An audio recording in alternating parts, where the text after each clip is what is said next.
principles that we've always stood for since independence, especially in our first few statements at the UN. The first 2 or 3 speeches, we didn't mention sovereignty of a member state, we didn't mention the inviolability of borders, we didn't mention the word invasion or the word war, we didn't talk about the inadmissibility of the use of force to settle international disputes.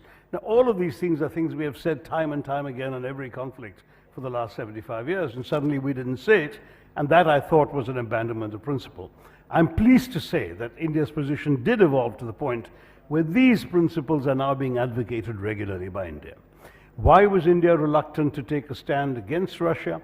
I'd say there was some practical politics involved. India has had a long relationship with Russia and before that the Soviet Union, which was a strong backer of India on issues that mattered to us. Kashmir at the Security Council, for example. The Russians often protected us against hostile action by other powers. There's a long series of IOUs there.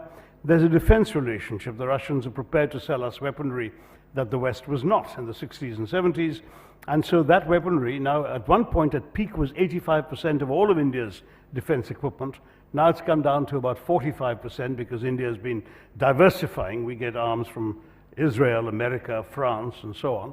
But the fact is that 45% is still a lot, and what exists needs to be serviced, needs to be repaired, needs maintenance, needs parts.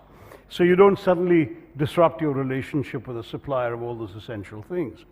There's also, of course, importance in terms of imports of some oil, gas, fertilizers, other commodities. So it's a relationship with some substance that India did not want to lightly dismiss by completely taking a hostile stand.